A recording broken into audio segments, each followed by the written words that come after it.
Joining me now, Republican Congressman from Texas, Dr. Ron Paul. Dr. Paul, welcome back to Meet the Press. Thank you. Good to be with you. Let's get right to your plan. This week, you unveiled a plan to cut the deficit and to deal with the economy. The key elements of it is that you want to cut $1 trillion of spending in the first year.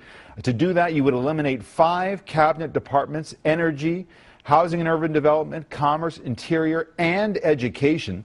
On Monday in Las Vegas, you unveiled the plan, and this is what you said about it. I have a personal conviction that this will not hurt anybody. You cut government spending, that goes back to you. How is that possible that a draconian cut like this would not hurt anybody, particularly in this economy? Because we have to take this money from the economy, and the politicians get to spend it. So that's a negative. It hurts the economy. After World War II, we cut spending by 60% and cut taxes. 10 million people came home. And all the money and the expenditures went back to the people, and that was finally, we got over the Depression by having these draconian cuts. But you have the education system in the state that it's in with big federal contributions now, nuclear energy safeguards after what happened in Japan, environmental protections. Nobody gets hurt under President Paul's plan? You know, we cut back on those, and the Department of Energy I cut, but some of those things are just transferred to the DOD department, you know, nuclear controls and things like that. So they aren't eliminated, but they are significant. I'm the only one that's offering it. I mean, if spending is a problem, which all the candidates have claimed, spending too much and the debt's too big, but who's proposing it? See, to me, the question I ask myself is, what should the role of government be? And I've come down on the conclusion that it shouldn't be that we're the policemen of the world and we have this runaway entitlement spending. So therefore, if the role of government is the constitutional approach, you can't keep spending like this, because now we face this worldwide crisis of sovereign debt. That's our big problem, but you can't deal with that unless you cut spending. The Fed chief has said to focus so exclusively on debt reduction as you would do could harm our prospects of reviving economic growth. I just used a perfect example. By draconian cuts after World War II, it stimulated the economy because the resources aren't diminished. The resources are put back into the economy, and the people spend the money. But now all we do is give them debt. We tax, we borrow, and then we inflate, and then we distort the economy, so we destroy the production because the government takes over the economy, and that's the negative. As you well know, you have a lot of support among young people. That's right. They're borrowing to pay for college at record levels. Would you abolish all federal student aid? Eventually, but my program doesn't do it. There's a transition in this. But that's your ultimate aim. Yes, because there's no authority to do this. And just think of all this willingness to want to help every student get a college education. So they're $1 trillion in debt. We don't have any jobs for them. The quality of education has gone down, so it's a failed program. I went to school when we had none of those. I could work my way through college and medical school because it wasn't so expensive. So when you run up debt, you print money, cost goes up in the areas that the government gets involved in, education and medical care and housing. So it's artificial and distorts the economy. So we have to look at the business cycle and the inflation, so it doesn't help the people. All this housing programs, they end up losing their jobs and losing their houses. I mean, what we're witnessing today is the failure of a Keynesian economic model, and today we have to replace it with something. We either replace it with more government and more authoritarianism, more controls, or we look toward the free market. You mentioned housing. You would like to get the federal government out of housing completely. And right now, the mortgage giants, Fannie Mae and Freddie Mac, guarantee 90% of the mortgages in this country. So you'd get rid of the government's role. Sure. The government's always had a role in housing. No, they haven't always had a role in housing. They created the monster. I mean, first the Fed creates the money, and then you have Congress get involved and say, you do this, this, and this, and then it becomes corrupt. They get involved in the derivatives business, and who gets bailed out? They got bailed out. So, no, it's a distortion of the market. You don't eliminate... But play that through, Dr. Paul, because it's really quite jarring. There is no private market right now for mortgages. Oh, no, that's not true. Are you going to wind down these companies? Who would buy them? What happens put 'em to up- housing prices, to the housing market? Well, it would be, the system would be cleansed. It would have been over and done with by now. You but say all we did- cleanse, so the market would crash again, and you think that's acceptable? It should have had a sharp correction because it was artificially manipulated. Once you get this distortion, you have to correct the mistake. So you do what we did in 1921. You allow the correction to occur in 1 year, and you go back to work. If you keep transferring the debt from the private owners or the pseudo-private owners, the Fannie Mae's and the Freddie Macs that participated in the bankruptcy, you bail them out and you bail out the banks and you bail out the Wall Streeters, you dump all this debt on the people. Let me ask you a couple things about foreign policy. Iraq. You don't actually believe that troops will ultimately come out of Iraq, do you? Oh, no, I don't.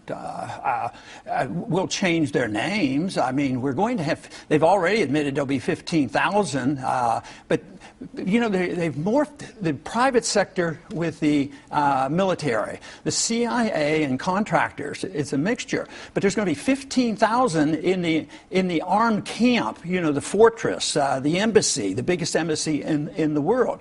Al-Sadr, who is the champion of national sovereignty for Iraq, he says that is still occupation, and occupation is the key word for why we should look out. There's a civil war going on in northern Iraq. The Turks have already put troops into Iraq. Turks are now allying with the Iranians because there's civil strife up there. That is a consequence. The Christians have been run out of Iraq.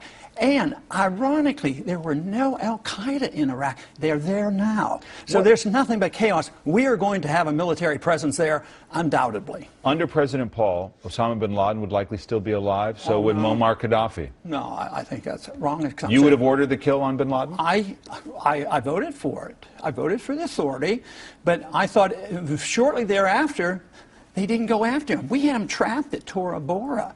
And we should have had him there. We shouldn't have gone into nation building. We dropped the ball. We went in and started a war in Iraq. But you supported the effort then to get him? Oh, absolutely. I voted for it.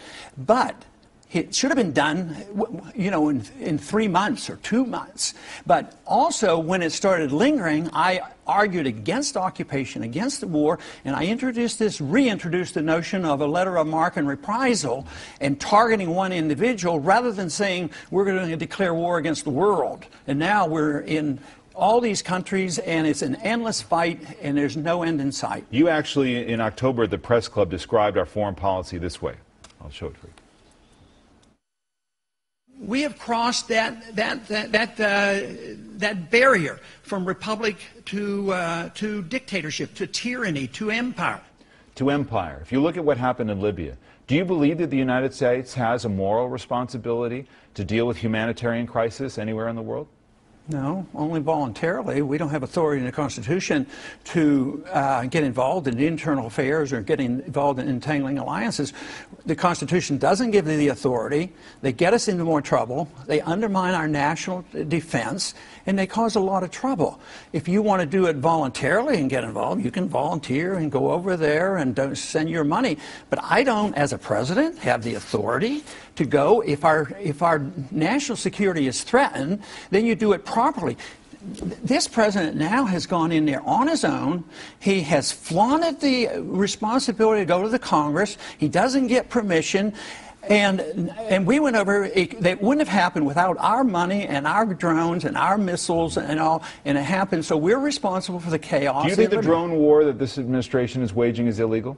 Yes, it is. It's illegal under international law, and there's no authority in our Constitution that we can just willy-nilly drop bombs on anybody that we want. We kill innocent people this way.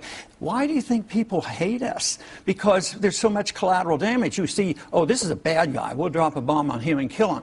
Well, we might hit him, we might miss him, we might hit another car, and then you kill 10 other people. What would we do if they did that to us, David? We would be a little upset if China did that to us, wouldn't we? You said in 2000 that the prospect of Iran attacking Israel was like the prospect that it would invade Mars. Well, I didn't use those words, but essentially that might be... Right. No, you actually did. I looked at the transcript. Yeah. Okay. And the reality is that the biggest existential threat that Israel faces is from Iran. If Iran attacked Israel, would the United States under President Paul intervene? They wouldn't need to. Israel has 300 nuclear weapons and missiles. The odds are so remote. Iran can't even make enough gasoline for themselves. They have to import gasoline. So they don't have intercontinental ballistic missiles. They don't have a nuclear weapon. There's a big discussion going on how far along they are. And I was in the service and lived through the 60s. The Soviets had 30,000 of them, and they were going to bury us. And we survived that. So for us to plan to go to war against Iran under these conditions scares a lot of Americans. It certainly scares the young people of the world, the people I talk to, because they're going to bear this burden financially, and also they may be required to fight these wars that are unnecessary and unconstitutional. Let me ask you about the role of government. You've said about taxation, in a way that doesn't mince his words, the following: taxation is immoral, you told the Libertarian Party News. Would you scrap the tax code altogether? That'd be a pretty good idea, a pretty good start. I can qualify it if I'm allowed. Taxation is theft.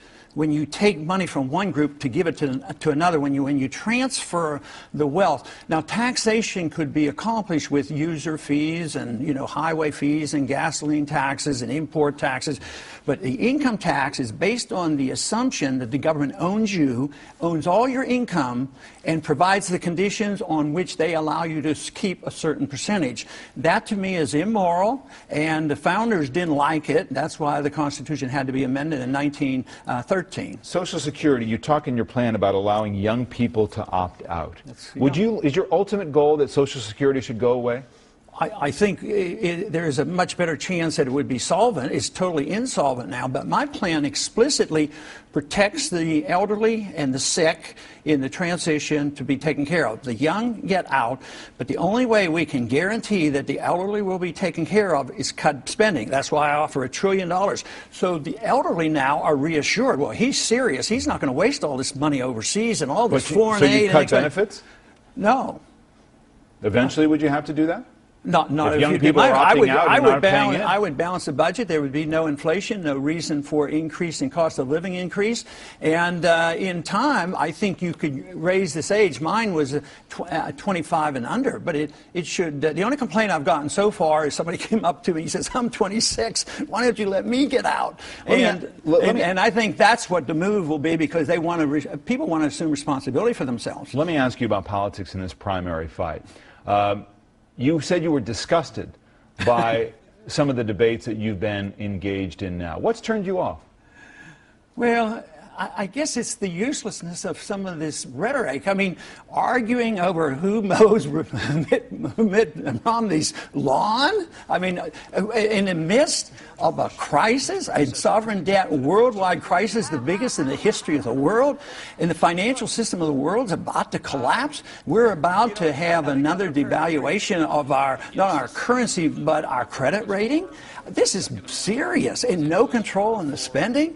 I mean, we're going to have to get a hand on this. We have to quit worrying about who's mowing Mitt Romney's yard. You wrote in your book, Liberty Defined, about the fact that politics doesn't really offer a lot of choices. This is what you said. When it comes to any significant differences on foreign policy, economic intervention, the Federal Reserve, a strong executive branch, a welfareism mixed with corporatism, both parties are very much alike. The major arguments in hotly contested presidential races are mostly for public consumption to convince the people they actually have a choice. Are you saying that if Mitt Romney is the nominee, there's no choice between him and President Obama for voters next fall? Well, you could probably figure out some choices, but you have to figure out which position we're looking at with Mitt Romney. It changes.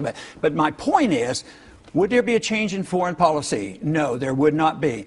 Would either one of them work on a true audit of the Fed and a change in monetary policy that the Federal Reserve can't monetize debt? No. Would they address the entitlement system? Would they ever address either one?